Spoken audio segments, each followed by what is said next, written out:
ನಾನು ಸತತ 17 ವರ್ಷ ಅಂದರೆ ಸ್ಕೂಲಲ್ಲಿ ಓದ್ತಿರ್ಬೇಕಾದ್ರೆ ನಾನು ಈ ಕುಡ್ತಾನ ಚಟಕ್ಕೆ ಬಲಿಯಾಗ್ತೀನಿ. ನಾವು ಯಾವ ವ್ಯಕ್ತಿಗಳ ಜೊತೆ ಸ್ನೇಹನ ಮಾಡ್ತೀವಿ ಅನ್ನೋದು ಮುಖ್ಯವಾಗಿರ್ತದೆ. ಬಿಡಬೇಕು ಅಂತ ತೀರ್ಮಾನ ಮಾಡ್ತೀನಿ, ಅದು ನನ್ನ ಕೈಲಿ ಸಾಧ್ಯನೇ ಆಗಲ್ಲ. ಈ ಚಟಕ್ಕೆ ಬಲಿಯಾದಂಥ ವ್ಯಕ್ತಿಗಳು ಯಾರೂ ಇದನ್ನು ಚಟ ಅಂತಲೂ ಅಂದ್ಕೊಳ್ಳಲ್ಲ ಮತ್ತು ರೋಗ ಅಂತಲೂ ಅಂದ್ಕೊಳ್ಳಲ್ಲ. ಇದು ನನಗೆ ಅದ್ಭುತ, ತುಂಬ ಸುಂದರವಾಗಿರೋಂಥದ್ದು. ನನಗೆ ಜೀವನದಲ್ಲಿ ಪ್ರತಿಯೊಂದೂ ಒಳ್ಳೆಯದೇ ಕೊಡ್ತಾ ಇದೆ ಅನ್ನೋ ಮನೋಭಾವನೆಯನ್ನು ಇಟ್ಕೊಂಡಿರ್ತಾನೆ.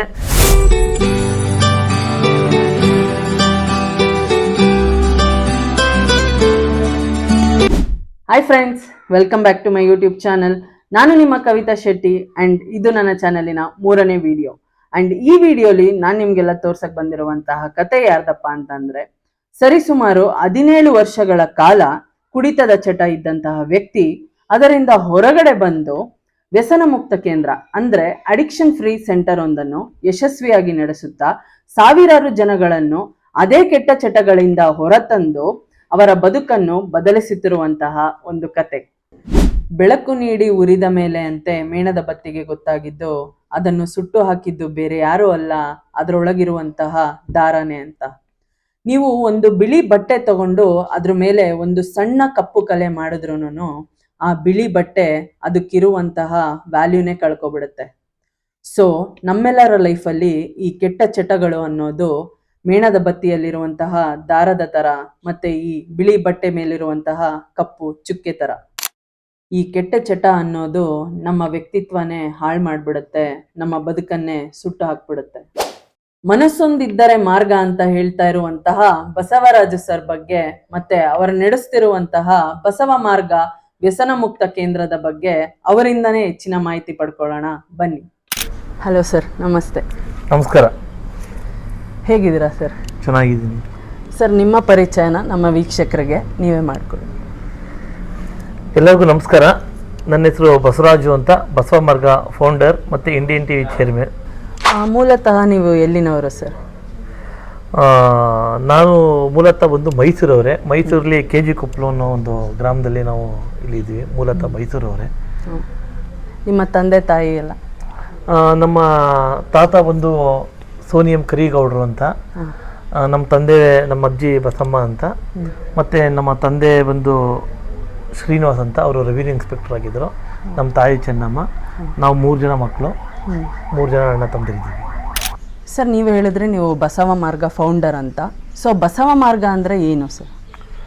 ಬಸವ ಮಾರ್ಗ ಅಂತ ಹೇಳಿದ್ರೆ ತಪ್ಪು ದಾರಿನ ಹೋಗ್ತಿರೋರನ್ನ ಸರಿ ದಾರಿ ತರೋದೇ ಬಸವ ಮಾರ್ಗ. ಉದಾಹರಣೆಗೆ ಯಾರು ಈ ವ್ಯಸನಕ್ಕೆ ದಾಸರಾಗ್ತಾರೆ ಅಂಥ ವ್ಯಕ್ತಿಗಳನ್ನ ಅದರಿಂದ ಹೊರ ತಂದು ಅವರಿಗೆ ಒಂದು ಒಳ್ಳೆಯ ಜೀವನನ ಕಲ್ಪಿಸ್ಕೊಡೋದಂಥದ್ದೇ ಬಸವ ಮಾರ್ಗ. ನಿರ್ಮಲಾನಂದ ಸ್ವಾಮೀಜಿಯವರು ಅವರುಗಳು ಮಾಡ್ತಿದ್ವಂಥದ್ದು, ಮತ್ತು ನಮ್ಮ ಸುತ್ತೂರು ಸ್ವಾಮಿಗಳು ಮಾಡುವಂಥ ಒಂದು ಉಚಿತ ಕುಡ್ತಾ ಬಿಡ ಶಿಬಿರಗಳ ನನ್ನ ಗಮನಕ್ಕೆ ಬಂದಿರ್ತದೆ. ಅವರು ಮಾಡ್ತಿರುವಂಥದ್ದನ್ನು ನಾನು ಸ್ಫೂರ್ತಿಯಾಗಿ ತಗೊಂಡು ಅದೇ ರೀತಿ ಅವರು ಮಾಡಿಕೊಟ್ಟಂಥ ಒಂದು ಯೋಜನೆಗಳಲ್ಲಿ ನಾನು ಈ ಕ್ಯಾಂಪ್ಗಳನ್ನ ಶುರು ಮಾಡ್ತೀನಿ. ಅಲ್ಲಿ ತನಕ ಏನಪ್ಪ ಅಂತ ಹೇಳಿದ್ರೆ ಆ ಕ್ಯಾಂಪ್ ಇನ್ನೊಂದು ದಿನ ತನಕ ನಾನು ಕುಡಿತಾ ಇರ್ತೀನಿ. ನನ್ನ ಪ್ರಶ್ನೆ ಏನು ಅಂತ ಹೇಳಿದ್ರೆ, ನಾನು ಕುಡ್ಕೊಂಡು ಅವ್ರನ್ನ ಯಾವ ಥರ ಕುಡಿಬಾರ್ದು ಅಂತ ಹೇಳಿದ್ರೆ ನನಗೊಂದು ಪ್ರಶ್ನೆ. ನನಗೆ ಬಲವಂತವಾಗಿ ಒಳ್ಳೆದ ಮನಸ್ಸಿಂದ ನಾನು ಕ್ಯಾಂಪಲ್ಲಿ ನಾನು ಭಾಗಿಯಾಗ್ತೀನಿ. ಆ 10 ದಿನದಲ್ಲಿ ನನಗೆ 1% ಅಲ್ಲಿ ಇನ್ವಾಲ್ವ್ ಆಗೋಕ್ಕೆ ಇಷ್ಟ ಇರಲ್ಲ, ಆದ್ರೂ ಕಷ್ಟಪಟ್ಟು ಅಂತ ಹೋಗ್ತೀನಿ. ಆದರೆ ಇವಾಗ ಗೊತ್ತಾಯ್ತು ಅದು ಕಷ್ಟ ಅಲ್ಲ, ಅದು ಇಷ್ಟ ಅಂತ. ಆ ಒಂದು 10 ದಿನದಲ್ಲಿ ನನ್ನ ಪ್ರಶ್ನೆಗಳಿಗೆ ಉತ್ತರ ಸಿಕ್ತು, ಸಮಸ್ಯೆಗೆ ಪರಿಹಾರ ಸಿಕ್ತು. ನಾನೂ ಕುಡಿದೇನೆ ಜೀವನ ಮಾಡ್ಬೋದು ಅನ್ನೋ ಒಂದು ಅದ್ಭುತವಾದ ಅನುಭವ ನನಗೆ ಸಿಕ್ತು. ಅವತ್ತಿಂದ ಇಲ್ಲಿ ತನಕ ಬಸವ ಮಾರ್ಗನ ನಡೆಸ್ಕೊಂಡು ಬರ್ತಾ ಇದ್ವಿ. ಸೊ ನಾವೇನೇ ಒಂದು ಒಳ್ಳೆ ಕೆಲಸ ಶುರು ಮಾಡಬೇಕು ಅಂದಾಗ್ಲೂ ನಮಗೆ ಏನೆಲ್ಲ ಒಂದು ಚಾಲೆಂಜಸ್ನ ಫೇಸ್ ಮಾಡಬೇಕಾಗಿ ಬರುತ್ತೆ. ಸೊ ನೀವು ಈ ಫೌಂಡೇಶನ್ನ ಶುರು ಮಾಡುವಾಗ ನಿಮಗೆ ಏನೇನು ಚಾಲೆಂಜಸ್ನ ಫೇಸ್ ಮಾಡಬೇಕಾಗಿ ಬಂತು ಸರ್? ಮೊದಲನೇದಾಗಿ ನಮಗೆ ಈ ಥರದ್ದು ನಡೆಸ್ಬೇಕು ಅನ್ನೋ ಉದ್ದೇಶ ಏನೂ ಇರಲೇ ಇಲ್ಲ ತಲೆಯಲ್ಲಿ. ನಾನು ಹೇಳೋದಿಲ್ಲ, ಮೊದಲೇ ಇದು ದೇವ್ರ ಕೆಲಸನ ನಾನು ಮಾಡೋಕ್ಕೆ ಇಲ್ಲಿ ಬಂದಿದ್ದೀನಿ. ಮೊದಲನೇ ಹಂತದಲ್ಲೇ ನಾನು ಹೇಳಿದಾಗ ನಾನೇ ಸಮಸ್ಯೆಗೆ ಬಳಲ್ತಿದ್ದಾಗ ನಾನೇ ಒಂದು ಕ್ಲಿಯರ್ ಆಗಿರಲಿಲ್ಲ. ನನಗೂ ಚಂಚಲತೆ, ಭಯ, ಬೇಜಾರು, ಮಗದೊಂದೆಲ್ಲ ಇತ್ತು. ಅದಾದಂಥ ಸಂಸ್ಥೆನ ಕಟ್ಟಕ್ಕೆ ಶುರು ಮಾಡಿದ್ವಿ. ಕಟ್ಟುವಂಥ ಸಂದರ್ಭದಲ್ಲಿ ಈ ವ್ಯಸನಕ್ಕೆ ದಾಸರಾದಂಥ ವ್ಯಕ್ತಿಗಳ ಆರೋಗ್ಯದಲ್ಲಿ ದೊಡ್ಡ ಮಟ್ಟದ ತೊಂದರೆಗೆ ಈಡಾಗಿರ್ತಾರೆ. ಅದು ನಮಗೆ ತುಂಬ ದೊಡ್ಡ ಮಟ್ಟದ ಚಾಲೆಂಜ್. ಅವನ BP, sugar, jaundice, liver problem, ಮತ್ತು ಹಾರ್ಟ್ ಪ್ರಾಬ್ಲಮ್ಮು, ಶುಗರು, ಮತ್ತೊಂದು ತುಂಬ ದೊಡ್ಡದು ಅವನ ದೇಹನೇ ತುಂಬ ಹಾನಿಯಾಗಿರ್ತದೆ ಆರೋಗ್ಯ ದೃಷ್ಟಿಯಲ್ಲಿ. ಇದು ಆ ದೊಡ್ಡ ಮಟ್ಟದ ಚಾಲೆಂಜ್ ಆಗಿತ್ತು. ತುಂಬ ಭಯ ಆಗುತ್ತೆ ನಮಗೆ ಮೊದಲೇ ಅಂಥದ್ದೆಲ್ಲ ಮಾಡೋಕ್ಕೆ. ಅಂಥ ಒಂದು ಸಂದರ್ಭದಲ್ಲಿ ನಾವು ಅದಕ್ಕೆ ಬೇಕಾದಂಥ ವ್ಯವಸ್ಥೆಗಳನ್ನ ನಾವು ಮಾಡ್ಕೊಳಕ್ಕೆ ಶುರು ಮಾಡಿದ್ವಿ. ಅದನ್ನು ವ್ಯವಸ್ಥೆಗಳೆಲ್ಲ ಮಾಡಿದ್ಮೇಲೆ ಸ್ವಲ್ಪ ಕಷ್ಟಗಳಾಯಿತು. ಜೊತೆಗೆ ಬೇರೆ ಆಯ್ತದು ಇದ್ರ ಬಗ್ಗೆ ನಮಗೆ ಗೊತ್ತಿಲ್ಲದಿದ್ದಾಗ ಬೇರೆ ಥರ ತೊಂದರೆಗಳೆಲ್ಲ ಆಯಿತು. ಆ ತೊಂದರೆಗಳನ್ನೆಲ್ಲ ನಾವು ಒಂದು ಪಾಸಿಟಿವ್ ಆಗಿ ತಗೊಂಡು ನಾವು ಅದನ್ನು ನಿರ್ವಹಣೆ ಮಾಡ್ತಾ ಬಂದ್ವಿ. ಅದಾದ ಮೇಲೆ ಸ್ವಲ್ಪ ದಿನಗಳಾಗ್ತಾ ಬಂದಂಥ ಸಮಸ್ಯೆಗಳನ್ನ ಫೇಸ್ ಮಾಡ್ತಾ ಅದೇ ನಮ್ಮನ್ನ ಇಲ್ಲಿ ಗಟ್ಟಿಯಾಗಿ ಊರಕ್ಕೆ ಆಯಿತು. ಅದು ಇವತ್ತಿಗೆ ನನಗೆ ಮೊದಲದು ಸಮಸ್ಯೆ ಅನ್ನಿಸ್ತಾ ಇತ್ತು. ಈ ಸಂಸ್ಥೆ ಕಟ್ಟಿದ ಮೇಲೆ ನನಗೆ ಇವತ್ತೇನೋ ಸಮಸ್ಯೆ ಬಂತು ಅಂತ ಹೇಳಿದ್ರೆ ನಂಗೆ ತುಂಬ ಖುಷಿ ಪಡ್ತೀನಿ. ಯಾಕೆ ಅಂತ ಹೇಳಿದ್ರೆ ಆ ಸಮಸ್ಯೆನೇ ನನ್ನ ಸಮಾಜಕ್ಕೆ ಏನು ಅಂತ ತೋರಿಸೋದು. ಆ ಸಮಸ್ಯೆಗೆ ನಾನು ಎದುರಿದ್ರೆ ಸಮಾಜ ನನಗೇನು ಕೊಡಲ್ಲ. ಆ ಸಮಸ್ಯೆ ನಾನು ಎದುರಿಸಿದ್ರೆ ಪ್ರತಿಯೊಂದು ಸಿಗ್ತದೆ. ಅದನ್ನ ಕಳ್ಸಿಕೊಟ್ಟಿದ್ದು ಈ ಬಸವ ಮಾರ್ಗ. ನನಗೆ ಇವತ್ತು ಸಮಸ್ಯೆ ಅಂತ ಏನೂ ಅನ್ಸಲ್ಲ, ಅಡೆತಡೆನೂ ಏನು ಅನ್ಸಲ್ಲ. ಏನೇ ಬಂದರೂ ಅದನ್ನ ಅದಕ್ಕೊಂದು ಪರಿಹಾರ ಇರ್ತದೆ, ಅದು ಪರಿಹಾರ ಮಾಡ್ಕೊಂಡು ಮುಂದೆ ಹೋಗ್ತೀವಿ. ಸೊ ನೀವು ಹೇಳಿದ್ರಿ ಸರ್, ಈ ಬಸವ ಮಾರ್ಗ ಶುರು ಮಾಡೋದಕ್ಕೂ ಮುಂಚೆ 17 ವರ್ಷ ನೀವು ಕುಡಿತಕ್ಕೆ ಅಡಿಕ್ಟ್ ಆಗಿದ್ರಿ ಅಂತ. ಸೊ ನಿಮ್ಮ ಪ್ರಕಾರ ಈ ಅಡಿಕ್ಷನ್ ಅನ್ನೋದಕ್ಕೆ ಮೇನ್ ರೀಸನ್ ಏನಾಗಿರುತ್ತೆ ಸರ್? ಅಂದರೆ ಕಾರಣ ಏನು ಬೇಸಲ್ಲಿ ಒಂದು ಅಡಿಕ್ಷನ್ಗೆ? ಉದಾಹರಣೆಗೆ ನಾವು ನಮ್ಮ ಸ್ವಂತ ಅನುಭವ ಹೇಳಬೇಕು ಅಂತ ಹೇಳಿದ್ರೆ, ನಾವು ಬೆಳೆಯುವಂಥ ಪರಿಸರ, ನಾವು ಯಾವ ವ್ಯಕ್ತಿಗಳ ಜೊತೆ ಸ್ನೇಹನ ಮಾಡ್ತೀವಿ ಅನ್ನೋದು ಮುಖ್ಯವಾಗಿರ್ತದೆ. ನಾವು ಬೆಳೆಯುವಂಥ ಪರಿಸರದಲ್ಲಿದ್ದಾಗ ಅಲ್ಲಿ ಅವರು ನಮ್ಮನ್ನು ಯಾವ ಥರ ಮೋಟಿವೇಟ್ ಮಾಡ್ತಾರೆ, ಮತ್ತು ನಮ್ಮ ಜೀವನದಲ್ಲಿ ಏನು ಘಟನೆಗಳು ನಡೀತದೆ, ಅದಕ್ಕೆ ನಾವು ಯಾರ ಹತ್ರ ಪರಿಹಾರ ಕೇಳ್ತೀವಿ ಅನ್ನೋದು ಮುಖ್ಯವಾಗಿರ್ತದೆ. ಉದಾಹರಣೆಗೆ ನಾವೆಲ್ಲ ಬಂದಿದ್ದು ಅಂತ ಹೇಳಿದ್ರೆ, ಸಾಮಾನ್ಯವಾಗಿ ಫ್ರೆಂಡ್ಸ್ಗಳು ಏನು ಇದನ್ನು ಉಪಯೋಗಿಸ್ತಿದ್ರು ಅವರು ನನ್ನ ಇನ್ಫ್ಲುಯೆನ್ಸ್ ಮಾಡೋಕ್ಕೆ ಶುರು ಮಾಡಿದ್ರು. ಇದನ್ನು ತೊಗೊಂಡ್ರೆ ನಿನಗೆ ತುಂಬ ಧೈರ್ಯ ಬರ್ತದೆ, ಇದು ತೊಗೊಂಡ್ರೆ ನಿನಗೆ ತುಂಬ ಖುಷಿ ಸಿಗ್ತದೆ, ಮತ್ತು ನಿನ್ನ ನೋವಿದ್ರೆ ಏನಿದ್ರು ಮರಿಬೋದು ಅಂತ ಹೇಳಿ ತುಂಬ ಬೇರೆ ಥರ ನನ್ನ ಪ್ರಮೋಟ್ ಮಾಡ್ತಾಯಿದ್ರು. ಮನುಷ್ಯನಿಗೆ ಆ ಥರ ಪ್ರಮೋಟ್ ಮಾಡ್ತಾ ಇದ್ದಾಗ ಯಾವ್ದಾರ ಒಂದು ಸಂದರ್ಭ ಬಂದೇ ಬರ್ತದೆ. ಅದನ್ನ ಬಂದಾಗ ನನಗೆ ಬೇರೆ ಆಯ್ಕೆನೇ ಇರಲಿಲ್ಲ. ಈ ಕುಡ್ತಾ ಅನ್ನೋದನ್ನ ನಾನು ಆಯ್ಕೆ ಮಾಡಿಕೊಂಡೆ. ಅದು ನನಗೆ ಪರಿಹಾರ ಅಂತ ಅನ್ನಿಸ್ತು. ಆದರೆ ತಪ್ಪು ಅಂತ ತಿಳುವಳಿಕೆ ಬರೋಷ್ಟೊತ್ತಿಗೆ ನನ್ನ ಜೀವನನೇ ಹಾಳು ಮಾಡ್ಕೊಬಿಟ್ಟಿದ್ದೆ. ಅದರಿಂದ ನಮ್ಮ ಪರಿಸರ ತುಂಬ ಮುಖ್ಯವಾಗಿರ್ತದೆ, ಮತ್ತು ನಾವು ಮಾಡುವಂಥ ಫ್ರೆಂಡ್ಶಿಪ್ ತುಂಬ ಮುಖ್ಯವಾಗಿರ್ತದೆ, ಮತ್ತು ನಾವು ಯಾರ ಸಲಹೆ ಸಹಕಾರ ಕೇಳ್ತೀವಿ ಅನ್ನೋದು ತುಂಬ ಮುಖ್ಯವಾಗಿರ್ತದೆ. ದಯವಿಟ್ಟು ಈಗಿನ ಯುವ ಸಮುದಾಯ ಏನಿದೆ, ಇಂಥ ಒಂದು ನೆಗೆಟಿವ್ ಆಲೋಚನೆಗಳಿಗೆ ಯಾರನ್ನೂ ಗಮನ ಹರಿಸ್ಬೇಡಿ. ಯಾಕೆ ಅಂತ ಹೇಳಿದ್ರೆ, ಈ ಕುಡ್ತಾನ ಚಟದ ಲಕ್ಷಣಗಳು ಏನಪ್ಪ ಅಂತ ಹೇಳಿದ್ರೆ, ಯಾರು ಈ ವ್ಯಸನಕ್ಕೆ ದಾಸ ಆಗ್ತಾನೆ ಅವನು ಇನ್ನೊಬ್ಬರನ್ನ ಇದಕ್ಕೆ ಕರ್ಕೊಬರೋಕ್ಕೆ ತುಂಬ ದೊಡ್ಡ ಮಟ್ಟದ ಪ್ರಯತ್ನಗಳನ್ನ ಮಾಡ್ತಾನೆ. ಅವನು ಅದಕ್ಕೋಸ್ಕರ ಅವನು ಹೇಳುವಂಥ ವಿಷಯಗಳು ಏನಪ್ಪ ಅಂತ ಹೇಳಿದ್ರೆ, ಫಸ್ಟ್ ಇದರಿಂದ ಖುಷಿ ಸಿಗ್ತದೆ, ಎರಡನೇದು ಆತಂಕನ ದೂರ ಮಾಡ್ತದೆ, ಭಯನ ದೂರ ಮಾಡ್ತದೆ, ಮತ್ತು ನಿನ್ನ ಹೆಲ್ತ್ನ ಕಾಪಾಡ್ತದೆ, ಮತ್ತು ನಿನ್ನ ಏನಾದರೂ ಪಡಿಬೇಕು ಅಂತ ಹೇಳಿದ್ರೆ, ತುಂಬ ದೊಡ್ಡವರೆಲ್ಲ ಲೈಫ್ನ ಎಂಜಾಯ್ ಮಾಡಬೇಕು ಅಂತ ಹೇಳಿದ್ರೆ ಇದನ್ನು ತಗೊಂಡೇ ಮಾತ್ರ ಸಾಧ್ಯ ಅಂತ ಎಲ್ಲ ಹೇಳಿ ಇದು ಮಾಡಿರ್ತಾರೆ. ಈ ಒಂದು ತಪ್ಪು ಕಲ್ಪನೆ ಮತ್ತು ನೆಗೆಟಿವ್ ಆಲೋಚನೆ ಇರುವಂಥ ವ್ಯಕ್ತಿಗಳ ಜೊತೆ ದಯವಿಟ್ಟು ಯುವ ಸಮುದಾಯ ತುಂಬ ದೂರ ಇರಬೇಕು. ದಯವಿಟ್ಟು ಯಾರೂ ಏನೂ ಇದನ್ನು ತಗೊಳಕ್ಕೆ ಹೋಗ್ಬಿಡಿ. ಇದನ್ನು ತುಂಬ ದೊಡ್ಡ ಮಟ್ಟದಲ್ಲಿ ಈ ಚಟ ನಿಮ್ಮನ್ನು ದೈಹಿಕವಾಗಿ, ಮಾನಸಿಕವಾಗಿ, ವ್ಯಾಪಾರ ವ್ಯವಹಾರದಲ್ಲಿ, ಸಾಂಸಾರಿಕವಾಗಿ ತುಂಬ ದೊಡ್ಡ ಮಟ್ಟದ ಸಮಸ್ಯೆಗೆ ನಿಮ್ಮನ್ನು ದೂಡ್ತದೆ. ಮತ್ತು ಸರ್, ಎಲ್ಲ ಹೇಳೋ ಹಾಗೆ ಈ ಚಟಕ್ಕೆ ಬೇಗ ಅಡಿಕ್ಟ್ ಆಗಿಬಿಡ್ತಾರೆ ಜನಗಳು. ಸೊ ಅಡಿಕ್ಟ್ ಆಗೋದು ತುಂಬ ಈಸಿ, ಬಟ್ ಅದರಿಂದ ಹೊರಗೆ ಬರೋದು ತುಂಬ ಕಷ್ಟ ಅಂತ ಹೇಳ್ತಾರೆ. ಸೊ ಅದ್ರ ಬಗ್ಗೆ ನಿಮ್ಮ ಅಭಿಪ್ರಾಯ ಏನು? ಅದೇ ಫಸ್ಟು ನಾವು ಇದನ್ನು ಸ್ವಯಂ ಪ್ರೇರಿತವಾಗಿ ತಗೋತಾ ಇರ್ತೀವಿ, ಇಷ್ಟಪಟ್ಟು ತಗೋತಾ ಇರ್ತೀವಿ.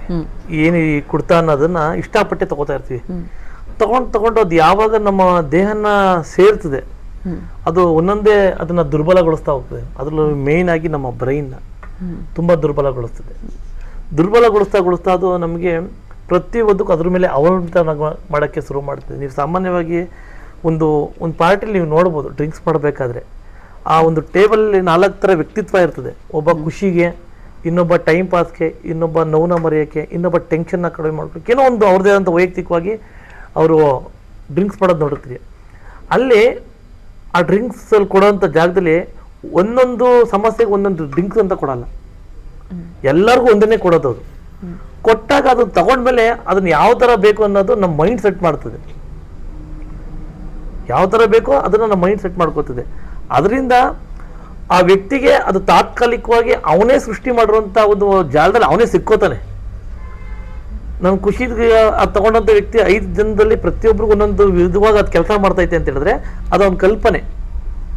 ಅವನೇ ಆ ಜಾಲದಲ್ಲಿ ಸಿಕ್ಕೊಂಡು ಅದನ್ನ ಅವನು ಅದನ್ನ ರೆಗ್ಯುಲರ್ ಆಗಿ ಅಭ್ಯಾಸ ಮಾಡ್ಕೊಬಿಡ್ತಾನೆ. ಅಭ್ಯಾಸ ಮಾಡ್ಕೊಂಡಾಗ ಯಾರೇ ಬಂದು ಹೇಳಿದ್ರು ತನ್ನ ಕೆಲಸ ಸರಿ ಅಂತ ನನಗೆ ಅನ್ನಿಸ್ದಾಗ ಬೇರೆ ನಮ್ಮ ತಪ್ಪುಗಳು ನಮ್ಮ ಕಣ್ಣಿಗೆ ಕಾಣಲ್ಲ.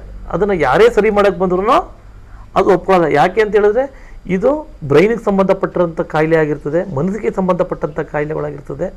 ಇದರಿಂದ ತುಂಬ ಅವನನ್ನು ಅವನೇ ಮೋಟಿವೇಟ್ ಮಾಡ್ಕೊಂಡು ಇದನ್ನು ಉಪಯೋಗಿಸೋದ್ರಿಂದ ಅವನು ಹೊರಬರೋಕ್ಕೂ ಪ್ರಯತ್ನ ಪಡೋದೇ ಇಲ್ಲ. ಅದರಿಂದ ಈ ಚಟಕ್ಕೆ ಬಲಿಯಾದಂಥ ವ್ಯಕ್ತಿಗಳು ಯಾರೂ ಇದನ್ನು ಚಟ ಅಂತಲೂ ಅಂದ್ಕೊಳ್ಳಲ್ಲ ಮತ್ತು ರೋಗ ಅಂತಲೂ ಅಂದ್ಕೊಳ್ಳಲ್ಲ.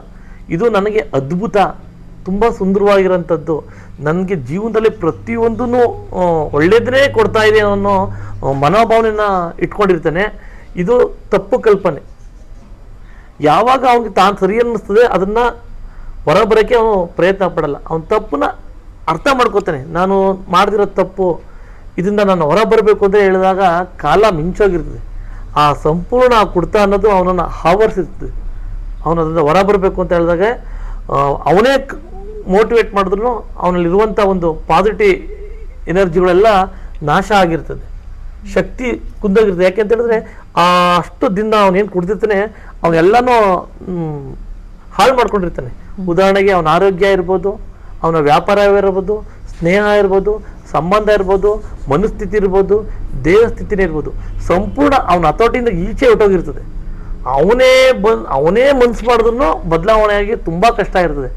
ಆದರೆ ಬದಲಾವಣೆಯನ್ನು ಖಂಡಿತವಾಗ್ಲೂ ಮಾಡ್ಬೋದು. ಅದನ್ನ ಯಾವ ಥರ ಮಾಡ್ಬೋದು ಅಂತ ಹೇಳಿದ್ರೆ, ಸಾಮಾನ್ಯವಾಗಿ ನೀವು ಈ ನಮ್ಮ ಕಾರ್ಯಕ್ರಮದ ಸಹಕಾರದಿಂದ, ಸಂಸ್ಥೆಯ ಸಹಕಾರದಿಂದ ಮತ್ತು ಡಾಕ್ಟ್ರು ಮಾರ್ಗದರ್ಶನದಿಂದ ಮತ್ತು ಒಂದು ದೃಢ ನಿರ್ಧಾರದಿಂದ ನೀವು ಖಂಡಿತವಾಗ್ಲೂ ಅದನ್ನ ಬದಲಾವಣೆ ಮಾಡ್ಕೋಬಹುದು. ಆದರೆ ಕಷ್ಟ ಅನಿಸ್ತದೆ, ಅದು ಕಷ್ಟ ಅಲ್ಲ, ಅದು ಇಷ್ಟ. ನಿಮ್ಮ ಅಡಿಕ್ಷನ್ ಫ್ರೀ ಸೆಂಟರಲ್ಲಿ ಈ ಟ್ರೀಟ್ಮೆಂಟ್ ಯಾವ ಥರ ವರ್ಕ್ ಆಗುತ್ತೆ ಸರ್? ಅಂದರೆ ತಮ್ಮ ಸೆಲ್ಫ್ ಇಂಟ್ರೆಸ್ಟ್ ಬಂದು ಇಲ್ಲಿ ಅಡಿಕ್ಷನ್ ಫ್ರೀ ಆಗೋದಕ್ಕೆ ಇಷ್ಟಪಡೋರಿಗೆ ಮಾತ್ರ ಇದು ವರ್ಕ್ ಆಗುತ್ತಾ, ಇಲ್ಲ ಬಲವಂತದಿಂದನೂ ಕೆಲವೊಬ್ಬರನ್ನ ಕರ್ಕೊಂಡು ಬಂದು ಸೇರಿಸೋದು ಇರುತ್ತೆ? ಸೊ ಆ ಥರದವ್ರಿಗೂ ಇಲ್ಲಿಂದ ಅಡಿಕ್ಷನ್ ಫ್ರೀ ಆಗಿ ಹೋಗಿರೋ ಥರ ಇದೆಯಾ ಏನಾದರೂ? ಮೊದಲನೇದಾಗಿ ಅವ್ರಿಗೆ ಆಸಕ್ತಿ ಇರಲೇಬೇಕು. ಆಸಕ್ತಿ ಇಲ್ಲದೇನೆ ಯಾವ ಕೆಲಸ ನಡೆಯಲ್ಲ. ಕೆಟ್ಟ ಕೆಲಸ ಮಾಡಬೇಕು ಅಂದ್ರೂ ಆಸಕ್ತಿ ಇರಲೇಬೇಕು, ಒಳ್ಳೆ ಕೆಲಸ ಮಾಡಬೇಕು ಅಂದ್ರೂ ಆಸಕ್ತಿ ಇರಲೇಬೇಕು. ಫಸ್ಟ್ ಆಸಕ್ತಿ ಮುಖ್ಯವಾಗಿರ್ತದೆ. ಆದರೆ ಪ್ರಪಂಚದಲ್ಲಿ ಯಾವುದೇ ಒಂದು ಸಮಸ್ಯೆ ಸಿಕ್ಕಂಡಾಗ ಅದಕ್ಕೆ ಪರಿಹಾರನ, ಅಂದರೆ ಯಾವುದೇ ರೋಗಕ್ಕೆ ತುತ್ತಾದಂಥ ವ್ಯಕ್ತಿ ತನಗೆ ತಾನೇ ಹೋಗಿ ಅದಕ್ಕೆ ಪರಿಹಾರನ ಕಂಡ್ಕೊಳ್ತಾನೆ. ಈ ಕುಡ್ತಾ ಅನ್ನೋ ರೋಗಕ್ಕೆ ಬಲಿಯಾದಂಥ ವ್ಯಕ್ತಿ ಇದಕ್ಕೆ ಪರಿಹಾರನೇ ಕಂಡ್ಕೊಳ್ಳಲ್ಲ. ಕಾರಣ ಏನಪ್ಪ ಅಂತ ಹೇಳಿದ್ರೆ ಇದ್ರ ರೋಗ ಲಕ್ಷಣನೇ ಇದು. ಅವನು ಯಾವುದೇ ಕಾರಣಕ್ಕೂ ಇದ್ರೊಳಗೆ ಬರೋಕ್ಕೆ ಇಷ್ಟಪಡಲ್ಲ. ಯಾಕೆ ಅಂತ ಹೇಳಿದ್ರೆ ಆ ಕೆಮಿಕಲ್ ಏನಿದೆ ಅವನ ಮನಸ್ಥಿತಿನ ಸೃಷ್ಟಿ ಮಾಡಿಬಿಟ್ಟಿರ್ತದೆ. ಫಸ್ಟ್ ಅವನು ಬಲವಂತದಲ್ಲಿ ಬರ್ತಾನೆ. ಬಲವಂತದ ಬಂದಾಗ ವೈದ್ಯಕೀಯದ್ದೆಲ್ಲ ಆದ ನಂತರದಲ್ಲಿ 1, 2, 3, 4 ದಿನ ಆದಮೇಲೆ ಅವನು ನಾರ್ಮಲ್ ಆಗ್ತಾನೆ. ಆವಾಗ ಅವನು ಇಷ್ಟಪಟ್ಟಿರೋ ಈ ಕಾರ್ಯಕ್ರಮದಲ್ಲಿ ಭಾಗಿಯಾದರೆ ಖಂಡಿತವಾಗ್ಲೂ ಅವನು ಹೊರಗಡೆನೆ ಬರ್ಬೋದು. 100 ಜನಕ್ಕೆ ಸಮಸ್ಯೆ ಇದ್ದರೆ 99 ಜನ ಬಲವಂತದಿಂದನೇ ಈ ಕಾರ್ಯಕ್ರಮಕ್ಕೆ ಮತ್ತು ಈ ಸಂಸ್ಥೆಗೆ ಬರೋದು. ಎಲ್ಲೋ ಕೆಲವು ವ್ಯಕ್ತಿಗಳು ಅವರೇ ಬರೋಂಥದ್ದು. ಬಲವಂತ ಬಂದ್ರೂ ಇಲ್ಲ, ಅವನು ಬಂದ್ರು, ಅವನ ಒಂದು ಇಚ್ಛಾಶಕ್ತಿ ಇದ್ದರೆ ಮಾತ್ರ ಇಲ್ಲಿ ಕುಡಿತದಿಂದ ದೂರ ಆಗೋಕ್ಕೆ ಸಾಧ್ಯ. ಸೊ ಈಗ ಚಟ ಅಂತ ಬಂದರೆ ತುಂಬ ಥರ ಚಟಗಳಿದೆ. ಸೊ ಪ್ರತಿಯೊಂದಕ್ಕೂ ನಿಮ್ಮಲ್ಲಿ ಡಿಫ್ರೆಂಟ್ ಆದ ಟ್ರೀಟ್ಮೆಂಟ್ಗಳಿರುತ್ತಾ, ಇಲ್ಲ ಆಲ್ ಇನ್ ಆಲ್ ಎಲ್ಲದಕ್ಕೂ ಒಂದೇ ಥರ ಟ್ರೀಟ್ಮೆಂಟ್ ಕೊಡ್ತೀರಾ? ನೀವು ಹೇಳ್ದಂಗೆ ಈಗ ಇವತ್ತಿನ ದಿನ ಚಟ ಅಂತ ಹೇಳಿದ್ರೆ ಅವನ ಮನುಷ್ಯನಿಗೆ ಬೇಕಾಗಿದ್ದಕ್ಕಿಂತ ಯಾವ್ದು ಹೆಚ್ಚಿನ ಅದ್ರ ಮೇಲೆ ಅವಲಂಬಿತ ಆಗ್ತಾನೆ, ಅದೆಲ್ಲನೂ ಚಟನೇ ಇರ್ತದೆ. ಮೊಬೈಲ್ದು ಚಟ ಇರ್ತದೆ, ಮತ್ತೆ ಅಧಿಕಾರದ ಚಟ ಇರ್ತದೆ, ಮತ್ತೆ ಇನ್ನೊಂದು ಬೇರೆ ತರ ಹೋಯ್ತದೆ, ಎಲ್ಲಾನು ಚಟನೇ. ಇವಾಗ ಹೊಸದಾಗಿ ಅದು ಗ್ಯಾಮ್ಲಿಂಗ್, ಆನ್ಲೈನ್ ಬೆಟ್ಟಿಂಗ್ ಆಡೋದು, ಅದು ಒಂಥರ ಚಟ ಆಗೋಗಿದೆ. ಎಲ್ಲಾ ತರದ್ದು ಯಾವಾಗ ಅವ್ನಿಗೆ ಮಿತಿ ಮೀರಿದ ಎಲ್ಲ ಚಟಗಳಾಗಿ ಪರಿವರ್ಣೆ ಮಾಡ್ತಾ ಹೋಯ್ತದೆ. ಉದಾಹರಣೆಗೆ ಎಲ್ಲಾ ತರದಕ್ಕೂ ನಾವು ಮಾಡಕ್ ಹೋಗ್ತಾ ಇಲ್ಲ. ಈಗ ಮೊದಲನೇದಾಗಿ ನಾವು ಕುಡ್ತದ ಮೇಲೆ ದೊಡ್ಡ ಮಟ್ಟದ ಒಂದು ಗಮನ ಹರಿಸಿ ನಾವು ಮಾಡ್ತಾ ಇದೀವಿ. ಅದಾದ ನಂತರದಲ್ಲಿ ಈ ಡ್ರಗ್, ಈ ಗಾಂಜಾ, ಅದಕ್ಕೆ ಅಂತ ಬೇರೆ ವಿಭಾಗನ ಮಾಡ್ಕೊಂಡಿದೀವಿ. ಅದಾದ್ಮೇಲೆ ಮಾನಸಿಕವಾಗಿ ಸಮಸ್ಯೆ ಇರೋರಿಗೂ ಇಲ್ಲಿ ಟ್ರೀಟ್ಮೆಂಟ್ ನಡೀತಾ ಇದೆ. ಒಟ್ಟೀಗ 4 ವಿಭಾಗದಲ್ಲಿ ಮಾತ್ರ ನಾವು ಮಾಡ್ತಾ ಇದೀವಿ. ಮುಂದೆ ಶುಗರ್ಗೆ ಸಂಬಂಧಪಟ್ಟಂಗೆ, ಮತ್ತೆ ಮೊಬೈಲ್ಗೆ ಸಂಬಂಧಪಟ್ಟಂಗೆ, ಅದಾದ ನಂತರ ಬೇರೆ ಯಾವುದೇ ಬೇರೆ ಥರ ಈ ವ್ಯಸನಕ್ಕೆ ಏನು ಬೇರೆ ಇದೆ ದಾಸರಾಗ್ತಾರೆ ಅದನ್ನು ಮುಂದೆ ಮಾಡಬೇಕು ಅನ್ನೋ ಪ್ಲಾನ್ ಇದೆ ಅಮ್ಮ. ಈಗ ಪ್ರೆಸೆಂಟ್ ನಾವು ಕುಡ್ತಾ ಡ್ರಗ್ಗು ಗಾಂಜಾ ಮಾನಸಿಕವಾಗಿ ಸಮಸ್ಯೆ ಇದ್ದವ್ರಿಗೆ ಮಾತ್ರ ಇಲ್ಲಿ ನಾವು ಚಿಕಿತ್ಸೆನ ಮಾಡ್ತಾ ಇದ್ದೀವಿ. ನಾವು ನಿಮ್ಮ ಸಂಸ್ಥೆನೆಲ್ಲ ಒಂದು ರೌಂಡ್ ನೋಡ್ಕೊಂಡು ಬಂದಿದ್ದೀವಿ ಸರ್, ತುಂಬ ಚೆನ್ನಾಗೇ ನಡೆಸ್ಕೊಂಡು ಬಂದಿದ್ದೀರಾ. ಸೊ ಇದನ್ನೆಲ್ಲ ನೀವು ಯಾವ ಥರ ನಡೆಸ್ಕೊಂಡು ಹೋಗ್ತಿದ್ದೀರಾ ಸರ್? ಅಂದರೆ ನಿಮಗೆ ಇದಕ್ಕೆ ಫಂಡಿಂಗ್ ಎಲ್ಲ ಯಾವ ಥರ ಬರ್ತಾ ಇದೆ? ಇದು ಬಸವ ಮಾರ್ಗ ಅಂತ ನಾವು ಒಂದು ಏನು ಸಂಸ್ಥೆ ಮಾಡ್ಕೊಂಡಿದ್ವಿ, ಇದಕ್ಕೆ ಯಾವುದೇ ಫಂಡ್ಗಳೇನು ಬರಲ್ಲ. ನಾವು ಯಾರ ಹತ್ರನೂ ಸರ್ಕಾರದಿಂದ ಆಗಲಿ ಮತ್ತು ಸಾರ್ವಜನಿಕರಿಂದಾಗಲಿ ನಾವು ಯಾವುದೇ ಥರದ ಕಲೆಕ್ಷನ್ ಏನು ಮಾಡ್ತಾ ಇಲ್ಲ. ಇದಕ್ಕೋಸ್ಕರ ನಾವು 2 ವಿಭಾಗ ಮಾಡ್ಕೊಂಡಿದ್ವಿ. ಒಂದು ರಿಹಾಬಿಲಿಟೇಷನ್ ನಡೆಸ್ತಾ ಇದ್ದೀವಿ, ಇನ್ನೊಂದು ಉಚಿತವಾದ ಶಿಬಿರಗಳನ್ನ ನಡೆಸ್ತಾ ಇದ್ದೀವಿ. ಇಲ್ಲಿ ನಾವೇ ವೈಯಕ್ತಿಕವಾಗಿ ಏನು ದುಡಿತೀವಿ ಅದನ್ನು ಇಲ್ಲಿ ಹಾಕಿ ಸಮಾಜಕ್ಕೆ ಅನುಕೂಲ ಆಗುವಂಥ ರೀತಿಯಲ್ಲಿ ನಾವು ಇಲ್ಲಿ ಕೆಲಸನ ಮಾಡ್ತಾ ಇದ್ದೀವಿ. ಸೊ ಇದರಿಂದ ನಿಮ್ಗೇನು ಪ್ರಾಫಿಟ್ ಇಲ್ದಲೇ ನೀವು ಸೋಷಿಯಲ್ ಸರ್ವಿಸ್ ಆಗಿ ಮಾಡ್ತಾ ಇರೋದು ಅಂತ? ಸೋಷಿಯಲ್ ಸರ್ವಿಸ್ ನನಗಿದ್ದರಿಂದ ಯಾವುದೇ ಪ್ರಾಫಿಟ್ ಇಲ್ಲ. ಇದು ನಂದಲ್ಲ, ಇದು ಬಂದು ಇದಕ್ಕೆಲ್ಲ ಫೌಂಡರ್ ಬಂದು ಭಗವಂತ. ಇದು ಭಗವಂತದ್ದು, ಇದು ನಂದಲ್ಲ, ನಿಮ್ಮದು. ಅಂದರೆ ಸಮಾಜದ್ದು. ಸಮಾಜದಲ್ಲಿ ನನ್ನ ಕುಟುಂಬ ನಿರ್ವಹಣೆ ಮಾಡೋಕ್ಕೆ ನನ್ನ ವೈಯಕ್ತಿಕ ಬಿಸ್ನೆಸ್ ಇದೆ. ಸಮಾಜ ಸುಧಾರಣೆಗೋಸ್ಕರ ಈ ಫೌಂಡೇಶನ್ನ ಮಾಡಿದ್ದೀನಿ. ಇದು ಸಮಾಜಕ್ಕೇ ಕೊಡುಗೆಯಾಗಿ ನಮ್ಮ ಒಂದು ಕಡೆಯಿಂದ ಕೊಡಬೇಕು ಅನ್ನೋದು ಉದ್ದೇಶ. ನಾಳೆ ದಿನ ಈ ಫೌಂಡೇಶನ್ ಇವತ್ತು ತುಂಬ ದೊಡ್ಡ ಮಟ್ಟದಲ್ಲಿ ಬೆಳೆದಿದೆ. ಇದನ್ನು ಇಲ್ಲಿ ಬರುವಂಥ ಒಳ್ಳೇದಿರ್ಬೋದು ಕೆಟ್ಟದಿಲ್ಲ ಸಮಾಜಕ್ಕೇನೆ. ಯಾವುದು ನಮ್ಮ ವೈಯಕ್ತಿಕವಾಗಿ ನಾನಾಗಲಿ ನಮ್ಮ ಕುಟುಂಬ ಆಗಲಿ ಯಾರು ಇದರಲ್ಲಿ ಇನ್ವಾಲ್ವ್ ಆಗಲ್ಲ. ಅದರಿಂದ ಒಳ್ಳೇದು ಕೆಟ್ಟದಿಲ್ಲ ಸಮಾಜಕ್ಕೋಸ್ಕರ ಮಾಡ್ತಿರೋದು ಎಲ್ಲನೂ ಸಮಾಜಕ್ಕೆ ಅರ್ಪಿಸ್ತಾ ಇದ್ದೀವಿ. ಸೊ ನಿಮ್ಮ ಪರ್ಸ್ನಲ್ ಮನೆಯಿಂದ ತೊಗೊಂಡು ಬಂದು ಈ ಸಂಸ್ಥೆನ ನಡೆಸ್ತಾ ಇದ್ದೀರಾ ಅಂತ ಆಯಿತು. ಸಂಸ್ಥೆಯಿಂದ ಈಗಲೂ ಈ ಫೌಂಡೇಶನ್ಗೆ ನಮ್ಮ ಕುಟುಂಬದಿಂದ ಒಂದು ನಿರಂತರ ಆದಾಯನ ಇಲ್ಲಿಗೆ ಇಟ್ಟಿದ್ದೀವಿ. ನಿರಂತರವಾಗಿ ಈ ಸಂಸ್ಥೆ ನಡೆಯೋಕ್ಕೆ ನಿರಂತರ ಆದಾಯನ ನಾವು ಇಲ್ಲಿ ಇಟ್ಕೊಂಡಿದ್ವಿ. ಸಂಸ್ಥೆಯಿಂದನೂ ನಾವು ಮಾಡುವಂಥ ಕೆಲಸದಿಂದ ಬರುವಂಥ ಹಣದಿಂದ ಸಮಾಜನ ಕಟ್ಟುವಂಥ ಕೆಲಸಗಳು. ಅಂದರೆ ನನ್ನ ಒಂದು ಕನಸೇನಿದೆ ಅಂತ ಹೇಳಿದ್ರೆ, ಪ್ರಪಂಚದಲ್ಲಿ ಪ್ರತಿ ಒಬ್ರಿಗೂ ಒಂದು ತೊಂದರೆಗೆ ತುತ್ತಾದಂಥ ವ್ಯಕ್ತಿಗಳಿಗೆ ಒಂದು ಇರೋಕ್ಕೆ ಅಂತ ಜಾಗ ಇದೆ. ಉದಾಹರಣೆಗೆ ನೀವು ಅನಾಥಾಶ್ರಮ ನೋಡಿರ್ಬೋದು, ವೃದ್ಧಾಶ್ರಮ ನೋಡಿರ್ಬೋದು, ಏಡ್ಸ್ ರೋಗಕ್ಕೆ ತುತ್ತಾದಂಥವ್ರಿಗೂ ಒಂದು ಆಶ್ರಯನ ನೋಡಿರ್ಬೋದು, ಕ್ಯಾನ್ಸರ್ ತುತ್ತಾದವ್ರು ಇರ್ಬೋದು, ಮತ್ತು ಕುಷ್ಠರೋಗಕ್ಕೆ ತುತ್ತಾದವ್ರು ಇರ್ಬೋದು, ಮತ್ತು ಮಾನಸಿಕವಾಗಿ ಸಮಸ್ಯೆಲಿರುವಂಥವ್ರು ಇರ್ಬೋದು, ಮತ್ತು ಯಾರೂ ಬೇಡದ ತಿರಸ್ಕಾರ ಪಟ್ಟಂಥ ವ್ಯಕ್ತಿಗಳಿರ್ಬೋದು, ಅಂಗವಿಕಲರುಗಳಿರ್ಬೋದು, ಮತ್ತೊಂದು ಮಗದೊಂದು ಎಲ್ಲ ಥರದ್ದು ಎಲ್ಲರಿಗೂ ಜಾಗ ಇದೆ. ಜೊತೆಗೆ ಪ್ರಾಣಿ ಪಕ್ಷಿ ಗಿಡ ಮರಕ್ಕೆ ತೊಂದರೆ ಆದ್ರೂ ಕೇಳೋಕ್ಕೆ ಅದನ್ನ ರಕ್ಷಣೆ ಮಾಡೋಕ್ಕೆ ಜಾಗ ವ್ಯವಸ್ಥೆ ಸರ್ಕಾರ ಇದೆ. ಪ್ರತಿಯೊಬ್ಬರಿಗೂ ಒಂದು ಅವಕಾಶ ಇದೆ ಬದುಕಕ್ಕೆ ಭೂಮಿ ಮೇಲೆ, ತಪ್ಪು ಮಾಡಿ ಸಮಸ್ಯೆಗೆ ತೊಂದರೆಲಿದ್ದವ್ರಿಗೆ. ಆದರೆ ಕುಡ್ತಾ ಅನ್ನೋ ಒಂದು ಚಟಕ್ಕೆ ಬಲಿಯಾದವನಿಗೆ ಪ್ರಪಂಚದಲ್ಲಿ ಎಲ್ಲೂ ಜಾಗನೇ ಇಲ್ಲ. ತನ್ನ ಕುಟುಂಬದಲ್ಲೇ ಜಾಗ ಇರಲ್ಲ.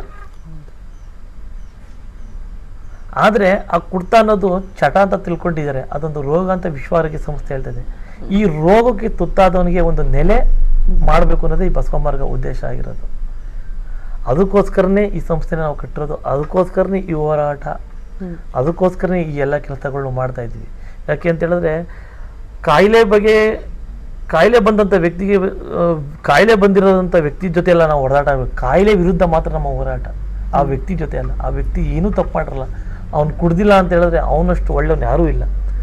ಆದರೆ ಕುಡ್ತಾ ಅನ್ನೋದು ಕೆಟ್ಟದ್ದು. ಅದ್ರ ವಿರುದ್ಧ ಹೋರಾಡಿಕೊಂಡು ಅದರಿಂದ ತೊಂದರೆ ಸಿಕ್ಕೊಂಡಂಥ ವ್ಯಕ್ತಿಗಳಿಗೆ ಒಂದು ಸೂರ್ಣ ಕಲ್ಪಿಸ್ಬೇಕು ಅನ್ನೋ ಉದ್ದೇಶದಿಂದ ನಾವು ಕೆಲಸಗಳನ್ನ ಮಾಡ್ತಾ ಇದ್ದೀವಿ. ಸೊ ನಿಮ್ಮ ಪೇಷಂಟ್ಸ್ಗೆ ಇಲ್ಲಿ ಬಂದು ಜಾಯಿನ್ ಆಗೋವಂಥವ್ರಿಗೆ ಯಾವ್ಯಾವ ಥರ ಟ್ರೀಟ್ಮೆಂಟ್ ನಡೆಯುತ್ತೆ ಸರ್? ಅಂದರೆ ಅವರ ದಿನಚರಿ ಯಾವ ಥರ ಇರುತ್ತೆ, ಅವರ ವರ್ಕಿಂಗ್ ಸ್ಟೈಲೇ ಆಗಿರ್ಬೋದು, ಇಲ್ಲ ಅವ್ರ ಡೇ ಟು ಡೇ ಲೈಫ್ ಯಾವ ಥರ ಇರುತ್ತೆ ಇಲ್ಲಿ?